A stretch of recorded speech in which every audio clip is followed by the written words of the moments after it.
What's good, y'all? Welcome into the TraKCouts podcast. This is a podcast where we talk about music and life with the people living it. I'm your host, Co-Red. With me, as always, my dog, my co-host, Scorpio. What's up, bro? What's the word with it? We got another one today. We do. Check it out. Every other Wednesday we drop in, or whatever platform you listening on, like, subscribe, all that, so you know when we drop. Like he said, we got one today. Our guest today is a pianist, producer, educator, and creative mind. Most known for his blend of jazz and hip-hop music. You've most likely seen him playing live, out killing a jazz set or rocking the hip-hop stage on the keys. Please enjoy this conversation with Eddie Moore. But yeah, dude, how you doing? How you been? What you been up to? I'm good. Today's Monday. Yeah. I'm up. Yeah. Coffee, you know. I'm trying to think. We're in mid-semester. I teach at KU. Yeah. So grading papers. They got a tour presentation tomorrow. So I was making sure that, I do the whole teaching thing, you know what I mean? Yeah. So what do you be teaching up there? I teach business and music, which is at like 9:30 in the morning, 2 days a week, which is like it's a 30-person class, full hour and a half lecture. And then I do jazz piano, so all the jazz piano students study with me. And then I teach production because computer's like an instrument now. Yeah, oh God. Yeah, so all of that. And then I do ensembles, so I teach them how to play. Some of them are like specific jazz ensembles, and the other ones are like pop ensembles where like I treat it like you're gonna be in a wedding band and I'm not writing none of this shit out for you and you need to learn all this music. Yeah. Yeah, just like professional. So all the dudes that are like playing and doing all that would like play for some of the artists, that shit. Yeah. Yeah. How you like teaching at KU up there? You like it? It's cool. Students are cool. Lawrence is cool. You know, Lawrence has a huge like DIY culture and history. And I like the fact that we're not specific like a conservatory. Like a lot of our really good musicians aren't music majors. They're wanting to participate at a high level, but one dude's like an astrophysicist and one dude's like an engineer and they're there, it's just different. It's more open-minded. Yeah. Like I said, it's not jazz specific, although I teach jazz piano. Some of my students are in there and like we're in Ableton. Yeah. And I'm like, okay, I get you're an EDM producer, but like, can you produce like Joe Scott? And then I need this to be about piano and harmony and with drums and shit. You know what I mean? Damn, yeah. Sure. Yeah, it's kind of all over the place, but I like it. I have no complaints. My bad. Did you press record on that camera? I did not. Press record on that camera real quick. Take 1.5. Yeah, we're going to run it back real quick. Yeah, you're fine. I didn't press. I think you did. Oh, okay. Shit, we good. Okay. We leaving this in here. This real life. Dude, I went to KU like 15 years ago. I only did like a year there because back then I did not know what the fuck I wanted to do. I definitely didn't know I wanted to do music. It's fucking different now, I'll say that much. They didn't have shit like that, bro. No. Like, because that's why I left. I went to BRC Audio over in KCK. Yeah. Yeah, with Will Crane. Yeah. Oh, his dad, Bill Crane. Yeah, Bill Crane. Yeah, rest up, bro. Bill was my teacher. Will was my teacher, too. He was teaching us piano and theory up there at the time, and now he's, dope. Yeah, he's a killer piano player. Did you go to UMKC then? I went to UMKC. Okay. I moved up here to go to the conservatory. Bet. Yeah, he was there maybe. Here, hug that thing a little bit. There you go. My last year was, I guess my first year was probably like his last year. Okay. So yeah, he's a killer piano player. Bet. Like, ridiculous. Yeah. If no one knows. Yeah, he was blowing my mind back then. But now, now I'm like, I've been so much more. That was the first, like, one of the first musicians that I was like, holy shit, this guy's a real musician. You know what I mean? Like, so it was just crazy seeing that level of musicianship, like, firsthand. But, like, back to the KU thing, it's like, I wanted to do that shit, but they didn't have, like, that shit back then. And like you're saying, now the computer's the instrument, you know? Yeah, they weren't on that. I mean, when we talk about the program, I'm in my 4th year, but I think the degree program for commercial music and like, I guess they call it like enterprise or something. Yeah. Like business enterprise. It's like the first year. Yeah. Like these will be the first students that will be able to get this degree. Yeah. So it's still in a working process. There's some other schools that have a longer history in the state, like BRC, KCKCC, JCCC. I mean, they have robust programs where like, hands-on in the studio. I'm sure Ian Corbett, who like writes textbooks. He goes to all these conferences. He's a keynote speaker. He's at KCKCC. Yeah. And they have a full-blown studio that is hands-on. I think I run into most of their students and alumni. They're union sound tech workers at like the Midland and the Truman and shit. Yeah. From the community college. Yeah. Which I think is awesome. Yeah. Like that's we talk about like, what does a lifetime in the music industry look like?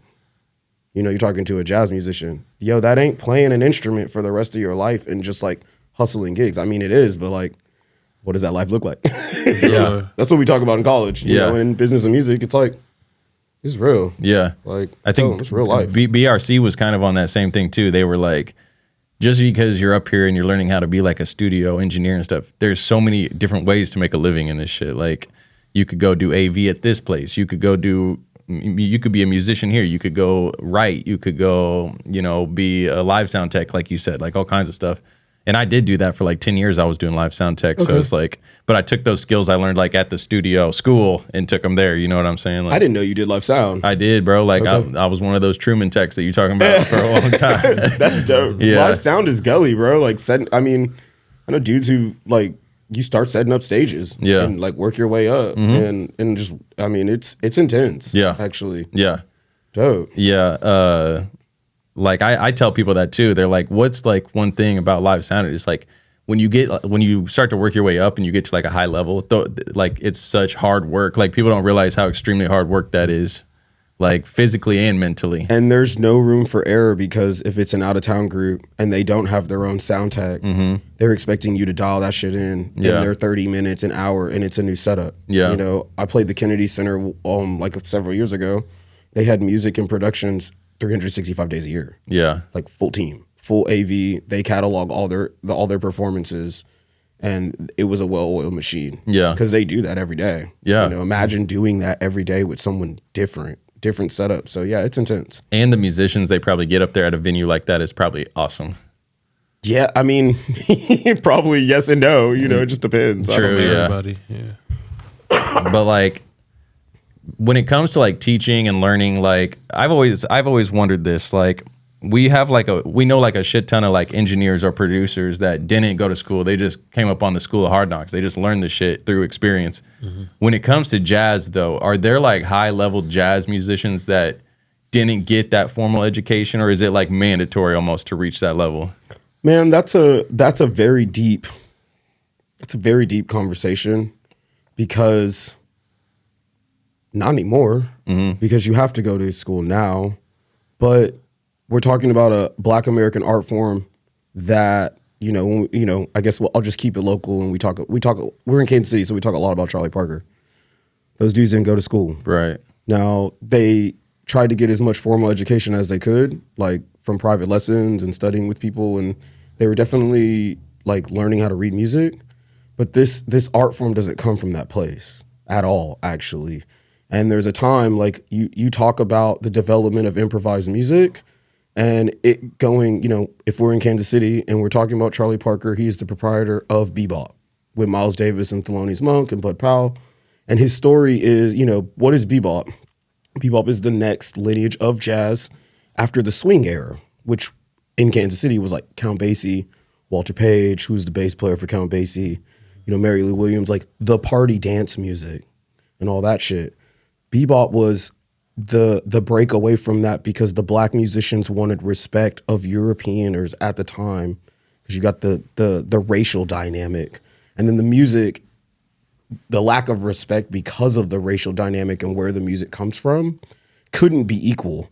So bebop is the next intellectual music where they wanted people to stop dancing, sit down and listen to this music. And so they, studied theory. And they came up with their own, Charlie Parker met Dizzy and all these dudes in Monk, and Miles was young. Miles is from East St. Louis. And they met these musicians and they came up with this new music by like what we call like woodshedding together. And that's how, it didn't come from school. They learned on their own and they gained their respect from that music. Because it was you listen to Charlie Parker play, and when you start analyzing what he's playing through European harmony, it's insane. It's very much like Bach. It's very much on that level. It's very much like very deep. They're still digesting that shit. Yeah. So no, they didn't go to school. And like Miles dropped out of Juilliard to run the streets with those dudes in New York because they were on some different shit. Nowadays, it's real interesting because, when it gets to like where we live as Americans and then how we feel as Americans of Black culture. So even as a college jazz teacher, I will go, I guess I'm on the record. I'll go on the record and say like full control of Black American culture is education of jazz music in school all the way around the country. Yeah. Because now you have everyone telling you what it should sound like, what it should be like, what you need to know, what is and what isn't jazz. hold up, but like, how are you going to tell me? You know what I mean? And that's kind of the thing now. What is jazz? What isn't jazz? And as you do a lot of deep, like, you know, so no, they didn't go to school, but now you would have to. And then even now it's like, there's a real break of like competing in these like jazz competitions and getting the co-signership so that your career is at a higher level. And I mean, you know, this is like the child prodigies at like 18, like really killing the music that, you know, they go to these schools and then these competitions come with a record deal, you know, and all this other stuff. So like, who's the best jazz musician, you know, like, but music also subjective and all this other stuff that's in just being a musician and the culture of it. So kids are definitely going to school. I'd say every school has some type of jazz program for the, you know, monetary benefit of the school. And that's what kids want to study.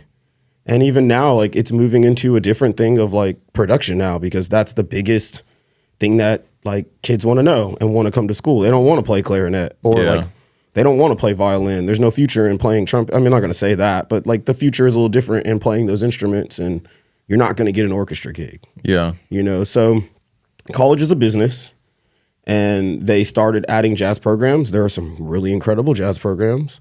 I mean, I'm one of the students that needed to go to school to learn how to play jazz. I didn't know how to play jazz. I grew up in Houston. I played classical music all my life until high school, did marching band. I met some cats at my high school that were killer musicians that like didn't read. They were church and could play, and I couldn't do that. So like my first records learning are like struggling to learn Jill Scott, like who is Jill Scott, and like Mos Def and Talib, and learning that music. But then seeing like, you know, if you have an ear for music, you're like, oh shit, like this is definitely recycled Ahmad Jamal and jazz. So like if you want freedom, you need to learn how to do this. And I signed up at Texas Southern as a newbie and pretty much got my ass whooped for the next 5 years. Yeah. Because they didn't have the program was new. Mm-hmm. They didn't have any jazz teachers. So I am a product of jazz education, but you know, I also read about the people's lives, and I really find it interesting that in jazz schools we transcribe their language, we learn their licks off records. Like that is your final assignment. Transcribe 3 albums or 3 solos, write a research paper on how different and significant their language is for the time period and all this crap. Like we're diving deep into what they're playing, but we are never told to dive deep into their lives and how they felt about the music. Yeah. Mm-hmm. And you know, like anyone who follows me on Instagram, I just reposted a video where like they're finally coming out and really acknowledging that the word jazz doesn't mean shit. And everything you think you know about jazz ain't real. And actually all the jazz musicians didn't want to call themselves jazz musicians. And you have videos of Mingus, you know, associating the word jazz with the N-word. Yeah. And Duke Ellington and Miles and Monk and Charlie Parker. And okay, well, my first record back in 2012 is called The Freedom of Expression because I read that from Duke Ellington's autobiography. And he said what he wanted to call the music. So like, everyone watching like, yo, let that shit sink in. Because we live in Kansas City and we celebrate Charlie Parker every year. And we're the jazz, you know, but Thundercat ain't coming here to play 18th and Vine. Yeah, for sure. And he's been here how many times? And Kiefer ain't coming here to play 18th and Vine. Yeah. So I asked, does the jazz live, you know, what is it? Are we, and then what are the pillars of jazz culture? Are we living up to those? Or are we ignoring what they really are? Yeah. Because when you read what Kansas City says about it, it ain't what Mingus and all these other dudes say about it. Yeah. And they don't want to talk about that. Like I said, it's real deep. Yeah. Because I do teach it. But again, that's why I like being at KU. Yeah. Because I teach commercial music and production as a jazz pianist. So I need you to improvise over this Earth, Wind, and Fire. The chord changes are A minor to D minor to 2, 5, and G. What can you play? And then you're going to need to learn some jazz language because it's the art of improvisation. Yeah. It's how you play over the blues. It's how you play over hip hop tracks. It's why it's present in Mos Def and Talib and Kendrick and Terrace Martin. And, you know, some of the baddest producers are jazz musicians. That's why Dominique Sanders is as cold as he is. Facts. You know, I met him in the audition room on Upright at UMKC. Yeah. Swear, first dude I met in Kansas City in audition room, Dominique playing Upright. That's crazy. It makes sense why he's a cold ass producer. Oh, God. We know everything about music. Yeah. And then we're freely improvising. So like you could roll a beat at any tempo and I'll make you up 10 songs.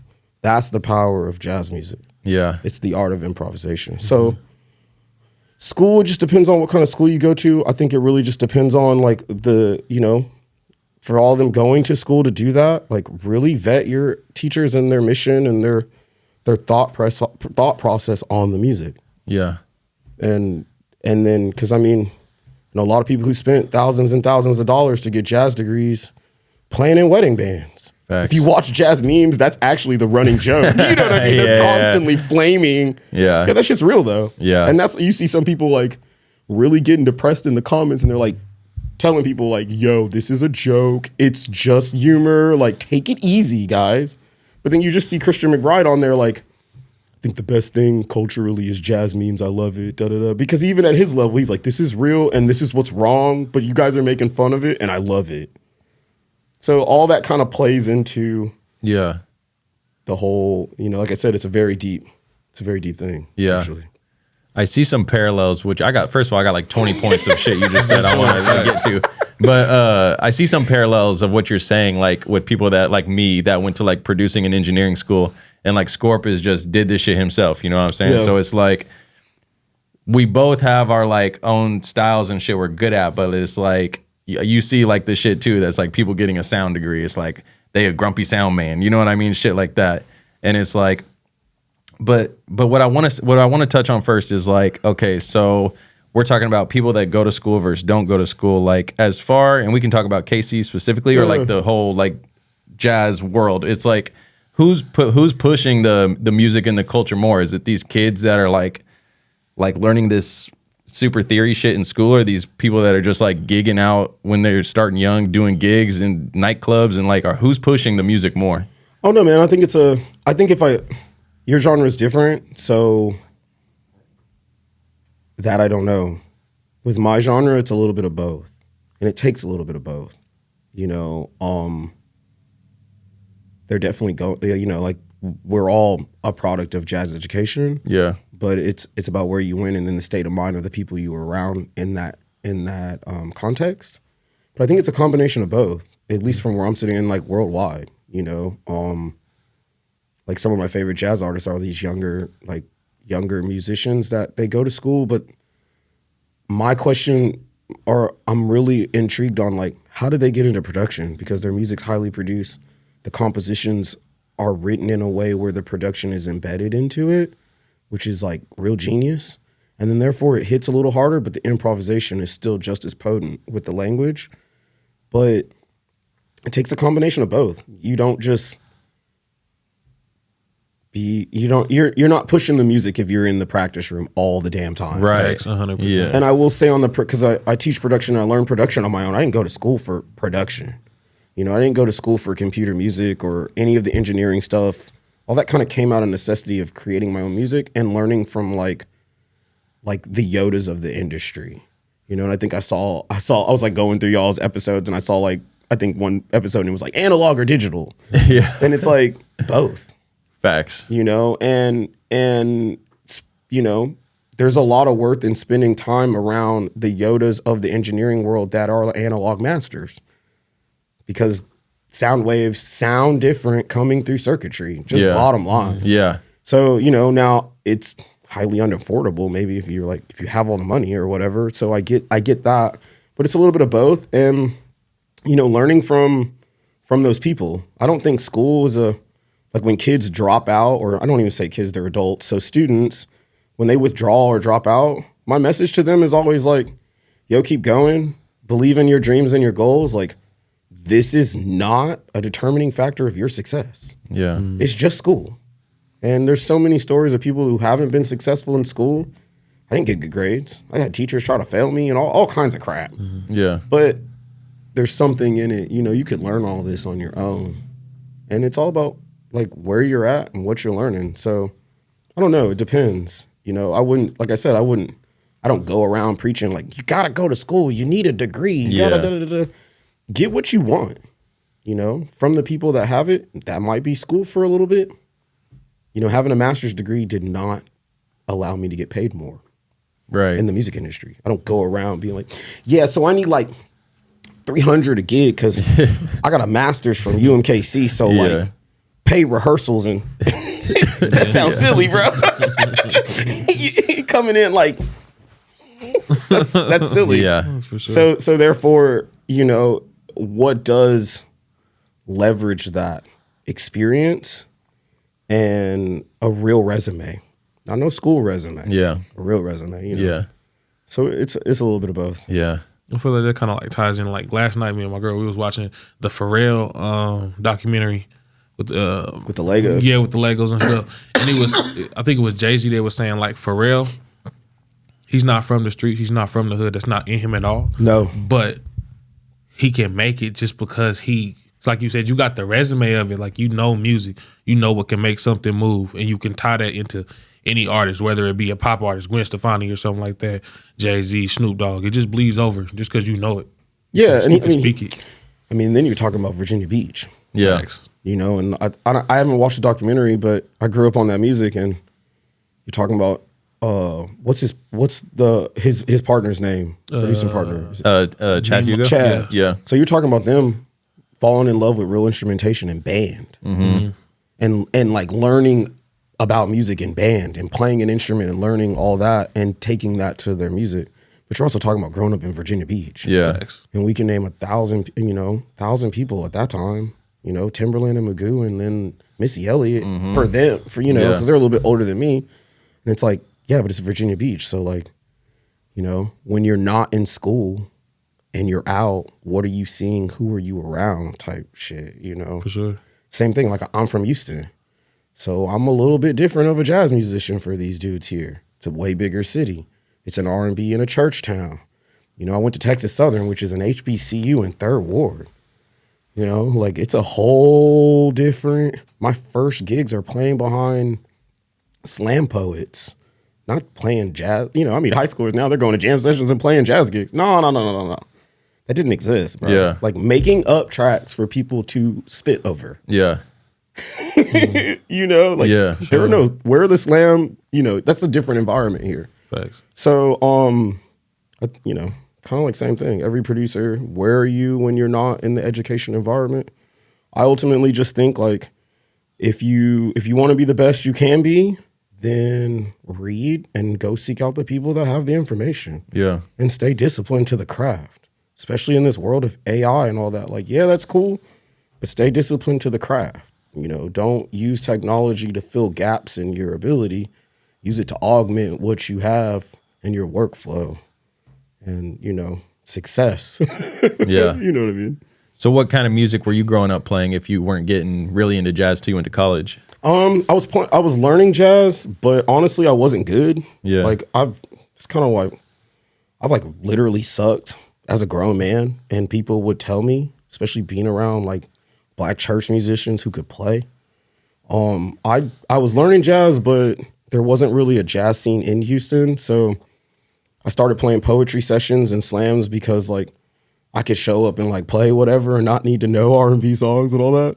And then playing neo soul and hip hop, actually using my jazz ability to play neo soul and hip hop, which is kind of why I got into it.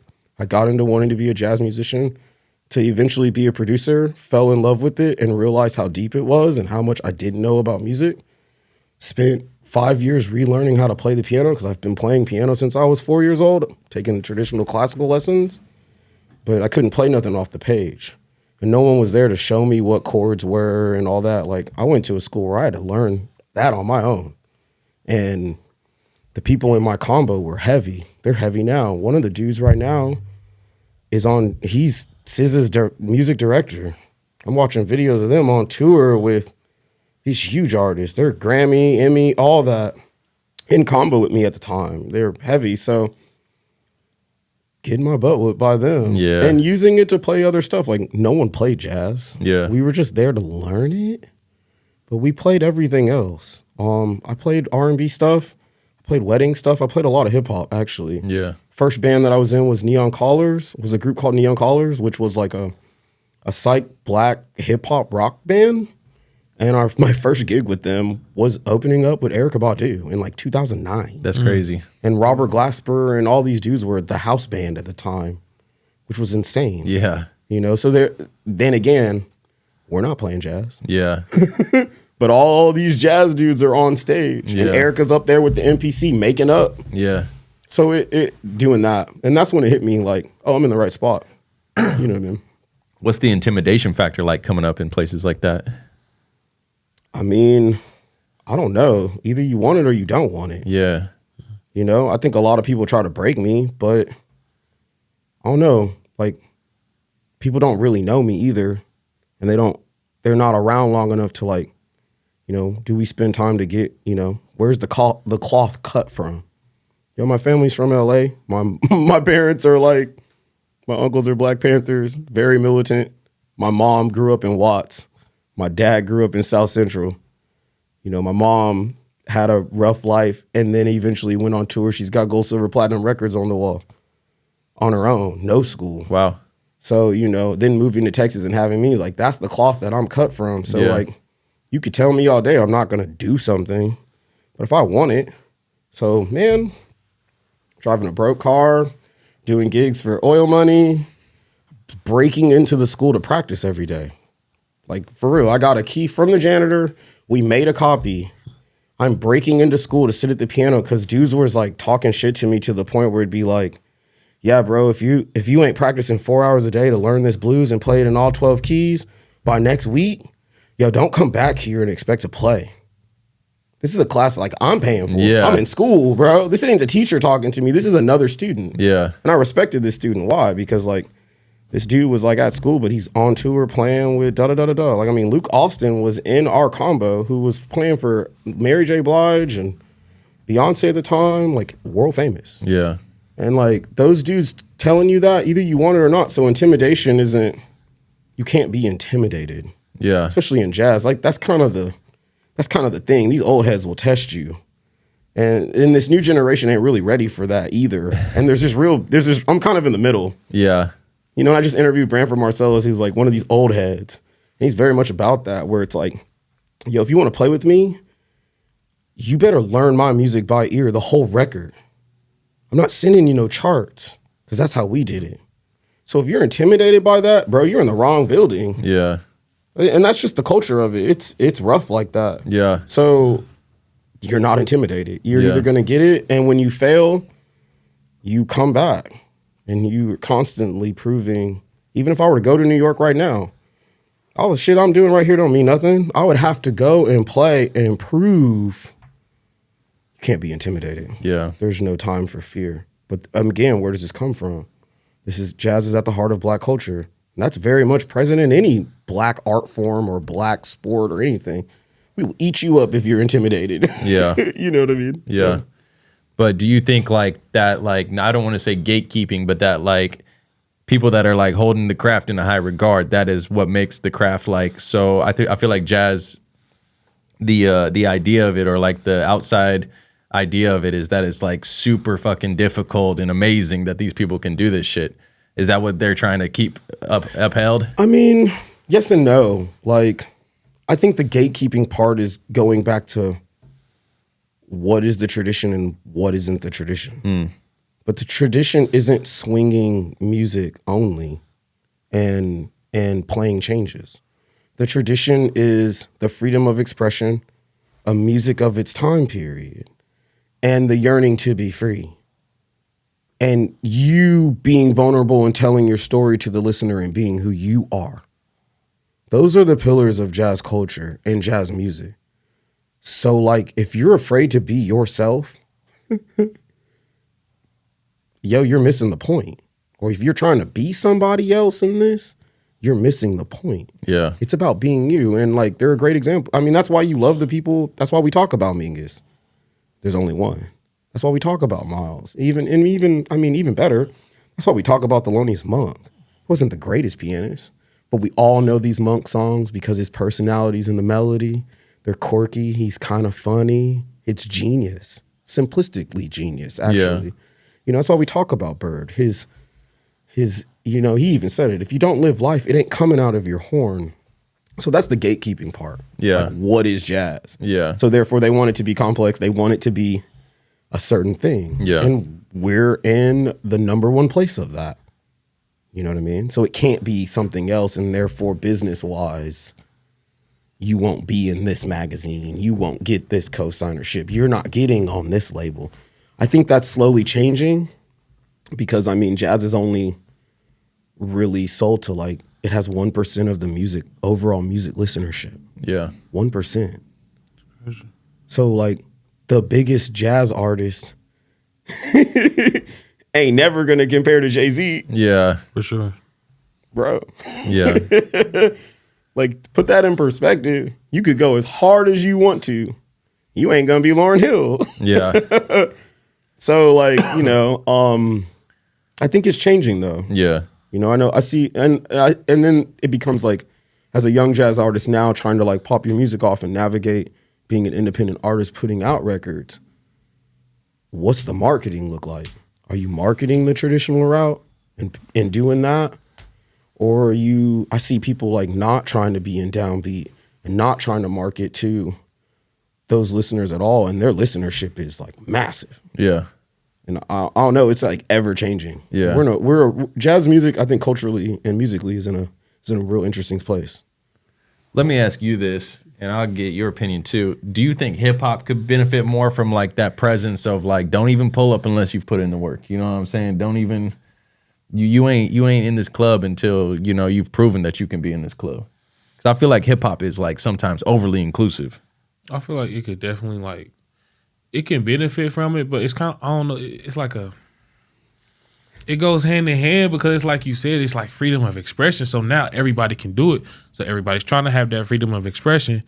But at the same time, it's like you said, if you gotta be that, like you gotta come with it. So it's hard to say like, oh, we need y'all to just gatekeep and only have the best people in here, because it takes away from what it actually is. It's that actual freedom to express what you feel freely. I agree, you know, like, I agree. I kind of like, hip hop is like jazz too, though, where it comes from that improvisatory point, but it is the freedom of expression. And I like the fact that it's like that.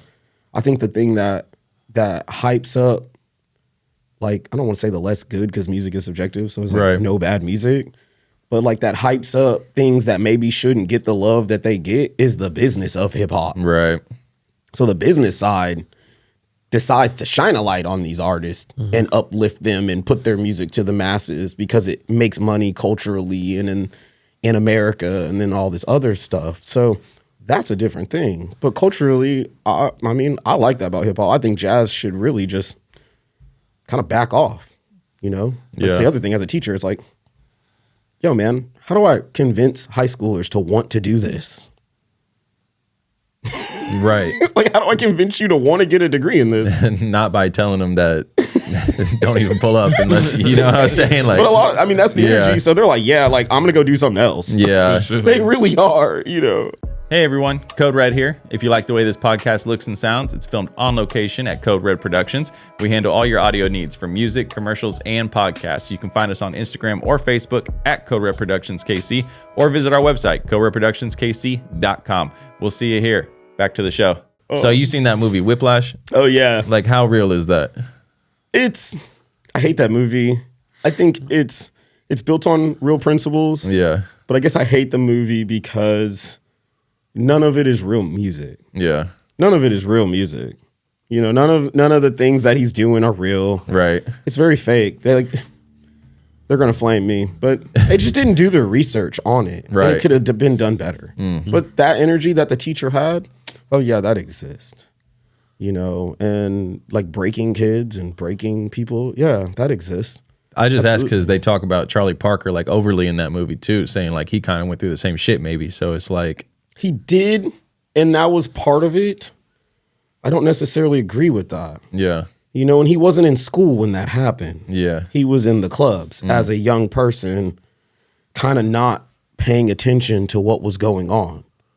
You know, so yeah, the story of him, you know, them throwing a cymbal in front of him and, you know, bro, you're not making the changes and you're not playing, so maybe you should shut up.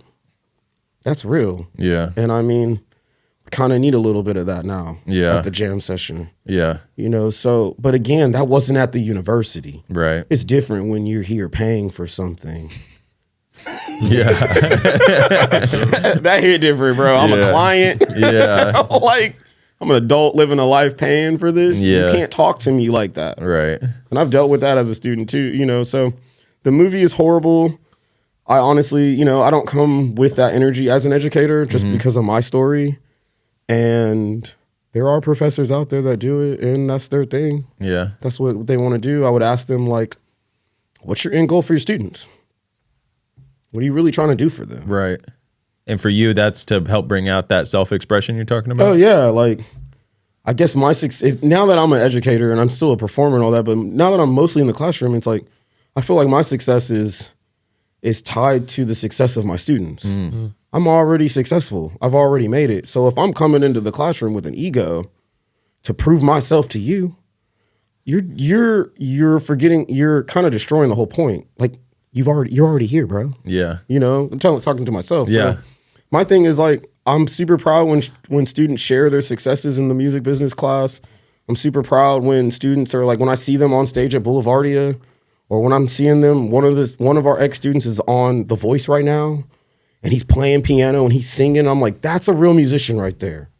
You know, and he has that ability because, like, he's around guys like us that, like, just said, hey, yo, spend the time in the craft. You know? Yeah. I think that's success. So just trying to do that. You know, it's more than a paycheck. Yeah. You know. Let me ask you this. Historically, especially from the outside perspective, Kansas City is known as like this jazz mecca. At one point, it was like this place that's like all the best jazz was happening here, like 12th Street, all that shit. What is the perception like from somebody that lives it now? Like, is Kansas City still a place like that, or is it like that's like really just in the past? You're trying to get me in trouble. You're trying to get me killed. Oh Lord. Is that still, you're saying, like, is Kansas City's heyday still the vibe here? Right. Are we still that place? I mean, you tell me.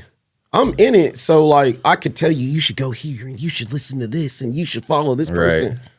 But then I would also say, what jazz shows are y'all pulling up to? What jazz musicians do you know? And you know their I won't even go that fucking deep. Yeah. What jazz artists can you name from Kansas City that are artists that have records out and since 2000? Right now, who can you name? You, Matt Otto. That's awesome. Yeah. Actually, that you name Matt. Shout out to Matt Otto. But he's also from LA.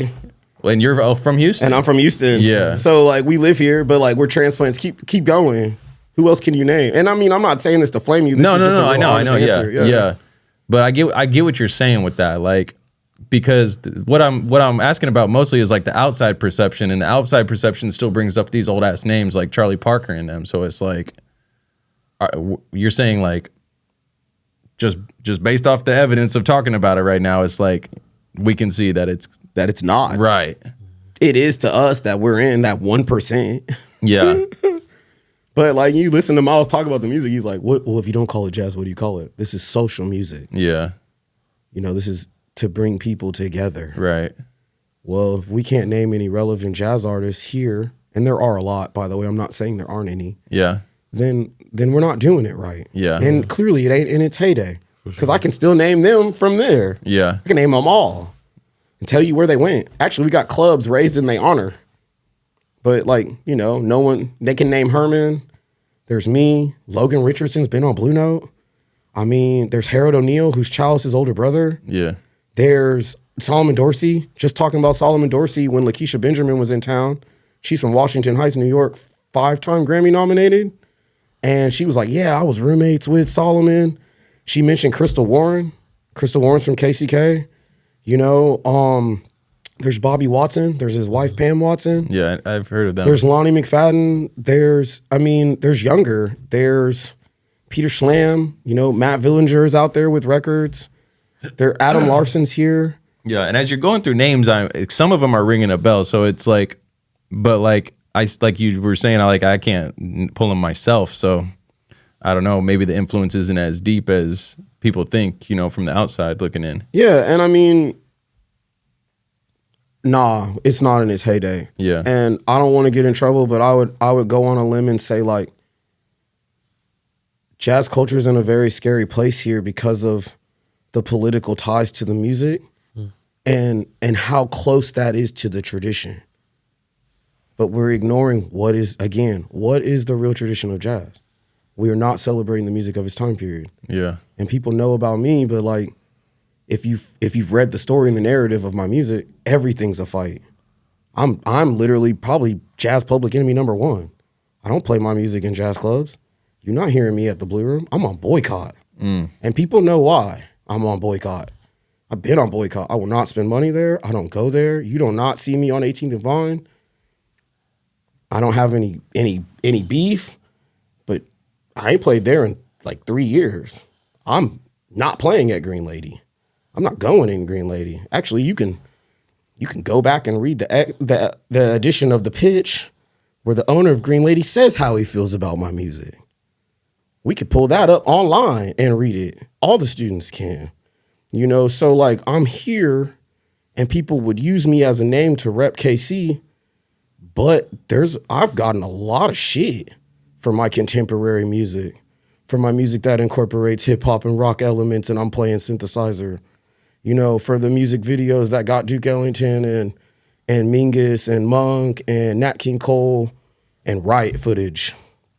And me wanting to take the stage like Thundercat with visuals and needing 5 to 6 DIs at, at jazz venues and shit. Yeah. So like, they don't like me. Yeah. And the jazz organizations definitely don't like me. Yeah. They don't want to hear this. That's scary. Yeah. It's scary. You know what I mean? Yeah. So, but that is the tradition. Yeah. So there's like an element of purism that's like holding it back in certain regards. Yeah. And you'd be like, what are the musicians doing? Well, no judgment, but everyone's doing their thing. They're playing the gigs. They're living their lives, making their career. But I think I have a different lens because I sit in a lot of different areas. Like I'm in the middle of music and art and I play piano. So everybody need piano. Yeah. It puts me in rooms with a lot of different people, with producers and engineers. It puts me in the room as a curator at Charlotte Street. It puts me in the room at, on grant panels at Mid-American Art Alliance. It puts me in the classroom at KU. And then I built a whole incubator for jazz musicians. So like it puts me there too around the studio stuff as an instrumentalist. So man, I see a lot of different things and jazz ain't out there like that. Yeah. They kind of want to sit to themselves and like we're not addressing that. And I think our complacency and our quietness is doing more hurt to all of us. Yeah. It's heavy political, so not getting into politics, but like this whole city initiative. Okay, well, one jazz entity and then the other music entity are now in the courthouse literally arguing with each other, and we just didn't get a $400,000 music initiative because they couldn't agree on what Kansas City needs as a music community. But that's one jazz entity and another music entity butting heads, and then the musicians are kind of standing off to the side like. But again, why are we looking to political power to uplift our music? Yeah. That's not what it's about. Yeah. This is rebel music, man. And that's what I love about hip hop. Hip hop ain't going to city government like, bro, we need money to build this studio over here. I need microphones and to create. No, y'all do it because it needs to be done. Facts. And I think that's the problem. Yeah.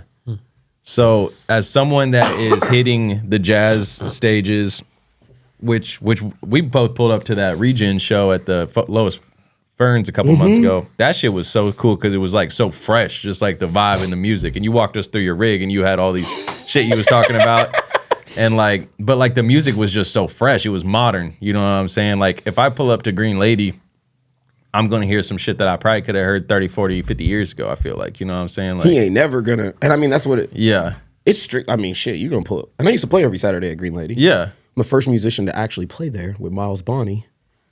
I have my Live in Kansas City record is there. Mm-hmm. You can go back and watch a video of a cover I did by Erykah Badu, which I think is Time's a Wastin'. I even look at the video, I'm like, yo, this shit's whack. Why is it whack? Why are we in suits playing fucking Erykah Badu, dog? Right. I'm in the wrong place. That's when it hit me. I'm in the wrong spot because this shit looks whack. Yeah. I paid for it. I'm talking about me. Yeah. So that's what he wants. Yeah. And if you don't believe me, then go pull up the article about him talking about the music, and you can see like this shit is what he wants. People are there listening to it. They're there. They're not listening. And that's the number one complaint I hear about people coming here. Man, I was at Green Lady, man. You can never play this. I'm in so much trouble already. I'm in like this shit finna be like yeah. They gonna scrub this, dog. They gonna scrub all of this. I don't even give a shit. Yeah. But like that's the number one complaint is like same thing every night. Mm-hmm. Don't hear nothing different. Mm-hmm. I even heard this from a musician that was visiting town. I mean, the music was dope, but nobody was listening, so I couldn't hear it. Yeah. Everybody just talking over it and shit. Everyone's talking and drinking. Yeah. Okay.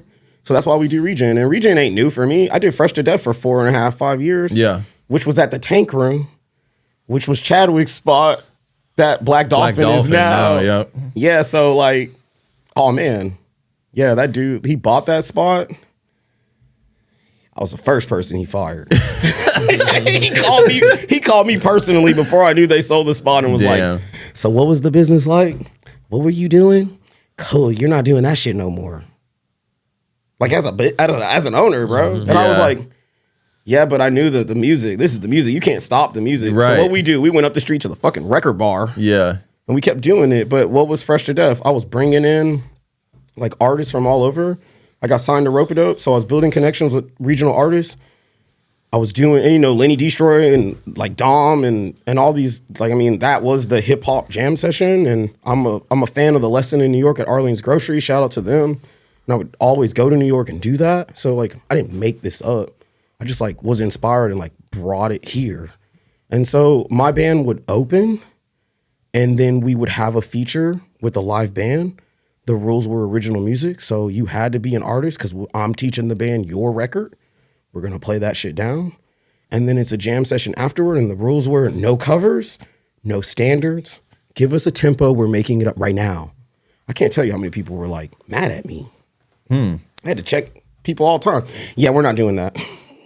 Nah, we're not singing that. The rules are this. Man, just be inspired to create, dude. Quit that mentality. Yeah. That mentality. But my homie Macy would come up. I remember him spitting for the first time and freestyling. This dude he's producing his own records. Him and his girl, Mina Stone, like, I remember when he got up for the first time. So there was no ego involved. It was like all love. Get up here, rock with us.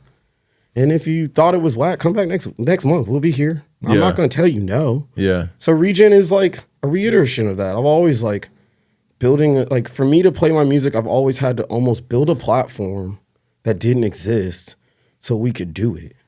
So I came to Regen from my thing called Proto Lab, which is like music and visual art. So having a visual artist to improvise with us, which is Kodiak, and then having hip hop and modern jazz elements. I also thought like, no one wants to hear me for 3 hours because that's actually tired. One band for 4 hours. They don't do that no more. Yeah. I go to Rockwood Music Hall in New York and it'd be like, man, it was genius. Like I see Emily King for like 2 sets and they clear up the room and it'd be someone else and the room would be packed again. Yeah. And then they'd play a set and it'd be packed again. They'd have like 3 different groups. And from a venue standpoint, you'd be like, how much money were y'all making? A lot. Yeah. And so 3 bands sets, DJ sets in the middle because this is a full experience. And then therefore, like, it wasn't even about it being modern. Where are the jazz artists that are going to play their music? Where are those dudes at? And it's a lot of these young dudes out here that are killing, bro. They sound insane. Yeah. And they have music. So giving them an opportunity to play it and then being in a different environment with more freedom, I think the only thing that can make it better is if they had like a piano. I can't play piano because you have to have the acoustic instrument. Yeah. But it's just like everything, a culmination of everything I've like always done. Yeah. So what I'm learning is like you're really opening my mind up, because it's like I feel like what I didn't know is that it seems like in the jazz world now it's almost like two factions of like purists that are like, nah, these are the standards and this is what it fucking is, and you're like on this other side of like, I'm a purist in the sense of like it's about the essence of the music and the expression and like presenting something new, which is what they were trying to do originally. You know what I'm saying? It's like there's like these two worlds I didn't realize that's happening. And I still don't stand. I will say, learning the culture and the language, you can't be on the other side as the purist that I am without knowing the culture. Right. So I do know standards. I can rock a 4-hour solo piano gig of standards with no book. Yeah. You will find me at the Majestic this Friday and Saturday playing acoustic trio where we're playing Bud Powell. Mm-hmm. I'm playing Chick Corea. I'm playing my acoustic music because I have acoustic trio records. And all of us, Kiefer, all of them, they all play that. We all know the language. So I'm not, that's the other thing about the tradition where they be like, well, y'all over here, y'all don't really know this. And y'all don't. I can rock the blues in any key you want. Right. Right. You have like, I don't know if earned is the right word, but it's like you are in a position that you can speak out about how you feel like what's the state of the art or like what's happening out here, because you're in it. You've been through it. You know what I'm saying? Yeah. So yeah. Thanks for opening my mind to this shit, because I did not expect any of this today on this conversation, bro. Yeah. Like I said, you're asking some questions that need to be asked, but the answers are really deep, and our community doesn't really want to talk about that. Yeah. I don't know. I'm already in trouble. Yeah. Yeah. But like how you said, like I've been here 16 years. Yeah. What more trouble can I be in if I'm already not playing at jazz clubs? Yeah. Mm-hmm. Well, what kind of parallels do you see about the shit that's happening in the jazz world and the shit that's happening in the hip hop world? Because you got your feet in both. Yeah. Parallels. I'm trying to think. Yeah. It's hard to say because I don't know. I think hip hop, the hip hop world is doing something completely different. Like, excuse me, in a great way, actually. Like I just went to Tin Roof last night to see, I guess, the production from Monarch Entertainment. Mm-hmm. And I mean, just even the collaborative effort of several different people taking the stage as a multi-bill. If it wasn't Region, or I guess the young dudes are doing it now. I guess I can say that. I was almost going to say something, but then you made me think, like, I guess that is a parallel that I see now from the younger generation. They're starting to do multi-bills, and that's becoming a normal thing. Yeah. And they're starting to kind of like take their music outside of the traditional places. I think are we talking locally or like mostly locally? Okay. And then I'm trying to think like what people's records here sound like. Mm-hmm. I think some of the jazz cats are starting to incorporate more production, which is like a parallel from the hip hop world, just like utilizing technology in that way. And I'm thinking hard. No, you're good. That was just an interesting question I want to ask you, because like you're one of the few people I know that's like doing both. You know what I mean? Because we'll see you, like you're saying, you're such and such on Friday and Saturday night playing piano, and then I was seeing you a few months ago rocking keys with Royal Chief on stage. You know what I mean? So it's like you'll be a part of both worlds. Yeah, I've been playing key bass. Yeah. I played key bass at Dom Chronicles album release party. I hired another keyboard player. Yeah. Because I couldn't find nobody to play bass. Yeah. So, but again, my background, like, we talked about what were your first gigs? Playing hip hop. Yeah. Dissecting records and stuff. So, I see a couple of parallels in that regard. I think hip hop is just so different, just based on the earlier question you asked, which is like, do you think hip hop should, kind of gatekeep or not? And because of the lack of gatekeeping, hip hop is moving with like the original pillars of what the music is, and I love that. Like I've been here long enough to like, I'm at a Monarch show in the new Riot Room. Right. It's trippy in there, ain't it? Yeah. But I'm sitting there like, I remember being here with Shameless mm-hmm. at the Riot Room mm-hmm. and seeing, Joey Cool and Kemet Coleman and Dutch Newman, same thing. Just like this new generation of it. Yeah. Which is dope to me. Like that's sick to me. Yeah. You know, I don't know if they know about Shameless and Caleb. Right. Like I don't even know. Yeah. Like, you know, but like I worked at Right Room for a few years, so I did a lot of Shameless. Oh yeah. Yeah. Oh yeah. So hip hop is moving in a different direction. It's exciting to see. I think the DJ world and the hip hop world in Kansas City is like growing at a phenomenal rate. You know, like one of my favorite DJs is FK Menace, and like people come out to hear music. Yeah. People come out to hear music. They're out. I mean, More Than Friends is like lit. I probably can't get in it anymore. You know what I mean? Yeah. Like I remember going to some of the first ones, and you know, it's hard to draw some parallels, but like Yeah. I think those genres of music are in a really good place right now. I dream that we can work collaboratively to get to that place. Yeah. Because like I said, I'm out. I'm the jazz dude out. Yeah. So I also know people are listening to music. And I also know what they not listening to. You know what I mean? Yep. So yeah. Last thing I want to touch on before we get to Scorp's segment, the inline skating, bro. You be posting that shit. I'm like, how can this dude do this, bro? Because it just be so crazy to me, like somebody that has like such a musical skill set like you put in so many hours in that shit. Where do you find the time to put in so many hours in that, bro? It's crazy to me. I grew up skating. Yeah. I'm a skater through and through.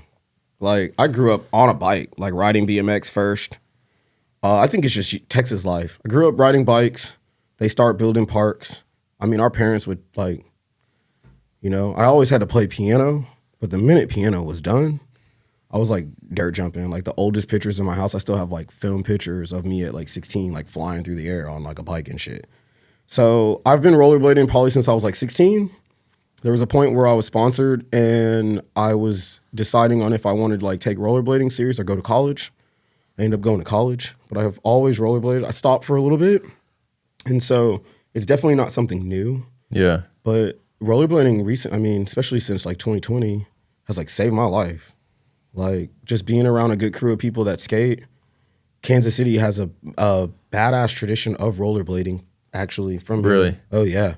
Several dudes that were like are pro. I mean, Alex Broskow was in the area who is like a big pro. I just saw from this dude BYs and some of the Lawrence crew dudes that were filming like Kansas City spots, you know? Like, so Kansas City has a tradition. It's kind of a dream that like I get to skate with some of the dudes I do.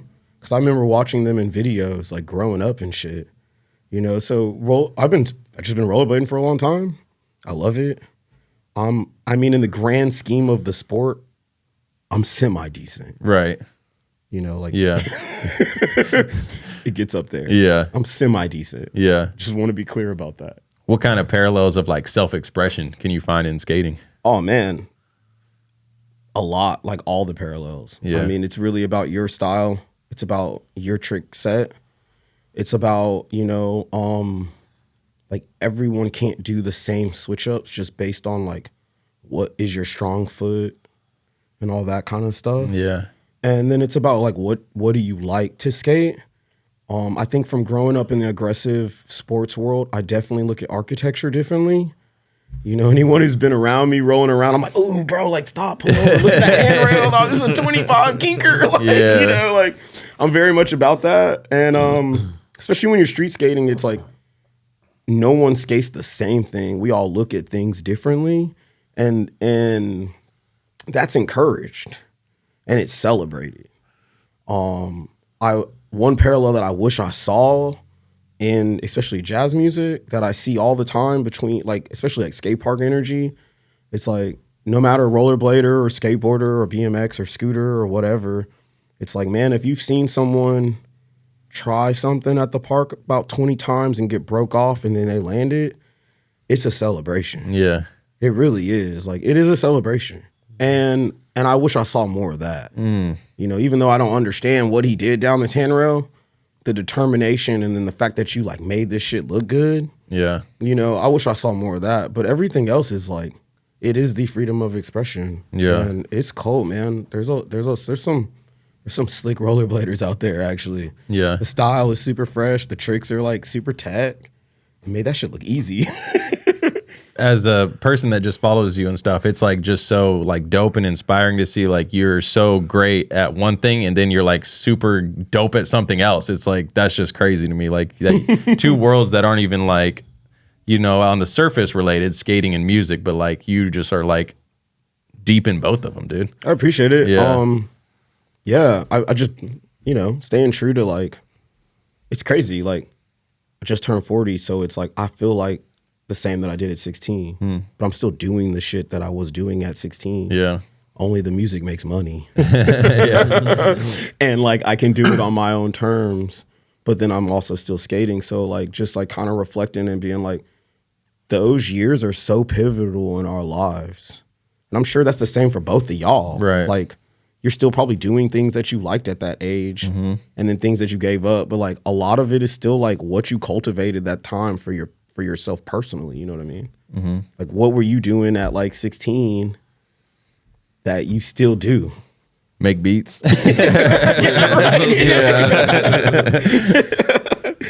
All right, Score. Run a segment, bro. All right, but the segment is do we got one? Do we got one, Score? So I'm gonna name two things. You tell me which one you got. Okay. All right, day gigs or night gigs? Both. Both. What's the vibes? Are we talking about playing as a gig Yeah. or work as a gig? Playing as a gig. Okay. Day gig is a solo set at the library. Night gig is maybe 4 hours upstairs at the Majestic. Solo jazz piano standards only. Yeah. Vibes. You know what it's like to bring the computer in the Moog and play solo and all that shit and then like leave all that shit at home and then show up and just like play piano. Yeah. For sure. That might happen in one day. Do you find like that like therapeutic sometimes, like stripped down, or it's like nah, you'd rather be in your element with your rig and your different keyboards, your plug-in, your pedals and all that? I like them both. Yeah. They're different. You know, the solo piano thing is like an ebb and flow. And then because of the setting, like I'm in a restaurant, I really, at least for me, how am I in the room? And then what's the energy of everybody else in the room? Because I'm not at Carnegie Hall. Right. You know, and then the ebb and flow, it's more about me improvising and playing music and like soloing over said things. While when I show up with my rig, it's more about improvising everything with the same state. Like I just did a solo thing, library out in Liberty, and same, but only I'm not gonna play a song. I'm gonna create everything, and then maybe like solo in between whatever I create. But I like them both. They require different things. One's more of a production mind state, and the other is like not at all. Yeah. All right, number two, Pharrell or Timberland? Yeah. I had to go with Timberland, bro. I'm a huge Timberland fan, actually. What is it? The drums? What you thinking on It's that? everything. Yeah. Dude, he's genius. Yeah. For sure. You know, OG, genius, the melodies, the beats, the harmony, the production, but the melodies, like, I mean, Timberland Magoo, I was like growing up on that. And I mean, all the stuff with Missy, I don't think there would be a Pharrell without Timberland. Right. Low key. You know? Yeah. Like, that's a hard one. So yeah, Timberland. What you got? I'm about to make the same face as him, bro. I don't know. I would probably say Pharrell just because as a personal like influence, like I've looked up to him like so much more just because like his catalog to me is like the artist that I was listening to growing up. You know what I mean? The clips, the other stuff like that. You know what I'm saying? That's what you're saying. I'm gonna go Pharrell just because I don't know. It's like you said, you wouldn't have no Pharrell without Timberland, but it's just the exoticness that I feel like Pharrell brings to something. It's just like, okay, He's what different. You doing? Yeah, like, it's for like, sure. what are you doing? That's crazy. Yeah. But Timberland gonna do something like outlandish, you know what I mean? Because he's like in there with the beatboxing and all that too. Facts. It's like the in the background just ring something, you know what I mean? Like crazy. A summer project or a winter project? Right now, it's been winter projects, just seasonally. Yeah. Like right now, I'm off. This is my off time.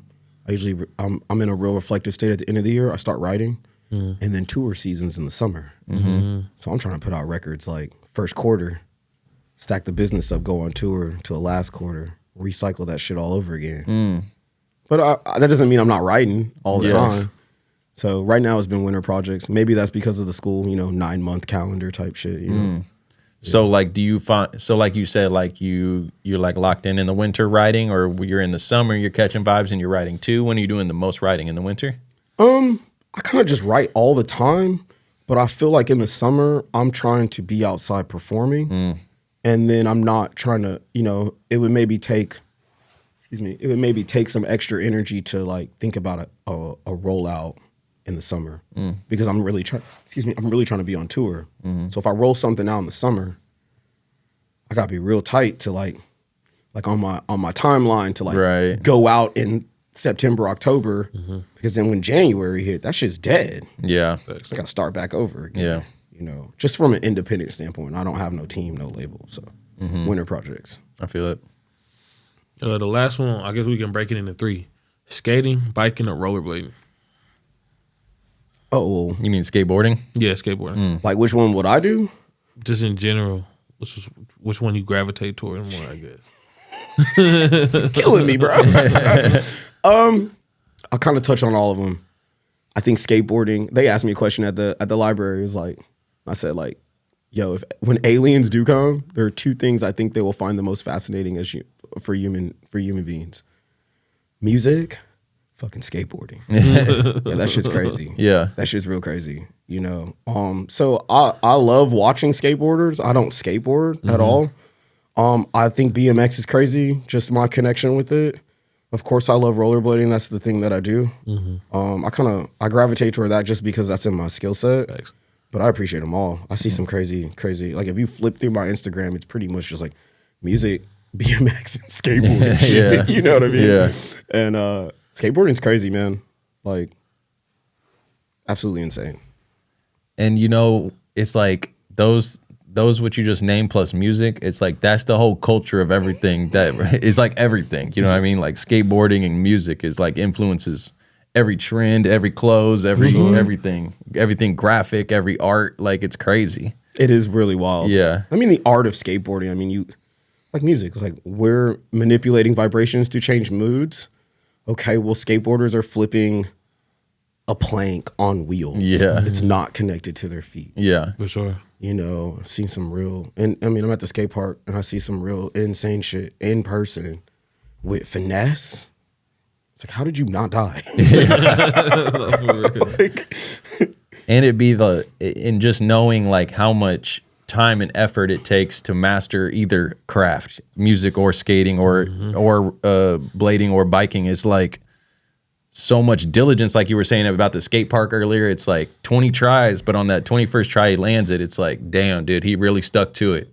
That's crazy. And I think, I see a lot of people come to skateboarding and they go to the skate park to go roll around. It's like, and then you see the frustration. It's like, damn, did I really need to like learn how to ollie 1,000,000 times? Yeah, you did. Yeah. You absolutely did. Yeah. Before you can do anything else, you need to like ollie 1,000,000 times to then be able to kickflip. Yeah. To then be able to do the next level. Don't dare try to gap something. Right. That's 2,000,000 times. It does take that kind of dedication. Yeah. It's not easy. That's why I really admire people that do the sports like that, because it's like not only like the 2,000,000 times, but like you're gonna get hurt in the process too. It's like that's why I eventually quit skateboarding, because I was like, damn, bro, I'm not good enough to justify busting my ass all this. You know what I'm saying? Like I'm not getting the reward, but some people stick to it and they become amazing at what they do. Man, it's 100%. inspiring. Yeah. There's some crazy skateboarders here. Yeah, definitely. Yeah, Kansas City's got some real crazy skateboarders. Yeah. Real good. I mean, I think homie just went pro. Saw him holding up his own deck, and I was like equally stoked. But I was like, man, I get it. I see you do some crazy things like out the car, just like you just pulled up, and it's wild. It's wild. What about you? Which one you picking? I'll probably say skateboarding, just because that's one I was gravitating to when I was like little. Just watching. I would watch like Tony Hawk or Ryan Sheckler or something like that. Check them out. I mean, I never did it myself, but that's what I was interested in. Yeah. But that goes to my point. Like you didn't even skate, and it's like it still influenced you just watching them. You know what I mean? It's like, damn. You know what I'm saying? Yeah. What about you? Is it skateboarding for you? Skateboarding for me. I used to skateboard when I was a kid, but it's like he said, like just watching all these skaters and like playing the games and like all that. It's just like I was obsessed with it. and I wasn't even good at it. You know what I mean? Like, it's crazy how it influences everything. Damn, Especially near. from a fashion sense now too. Like, yeah. Even sometimes I'll be like skater fresh. Yeah. You know, there's a certain thing about it. It has its own thing. You know what I mean? Yeah. Like, you got on a Vans hat right now. I'm wearing Vans. That's like skater clothing. You know what I mean? Absolutely. Yeah. Love it. Shit. That's the last one? Yeah, it was the last joint. Let's get out of here. This is a great conversation. I'm gonna have to go back and like watch this and just listen to everything you said again to digest it. But Keep me out of trouble. Yeah. Okay. Keep me out of trouble, dog. Like, I'm honest as fuck, but like, Dude, I loved this conversation. I cannot lie. No, thanks for having me. Yeah. It's been great. That's it for us, y'all. At CodeRedKC, at We Got One Scorp, at More Piano. Eddie, thank you for sliding, bro. For sure. Appreciate it. TraKCouts bouncing out, y'all. Peace.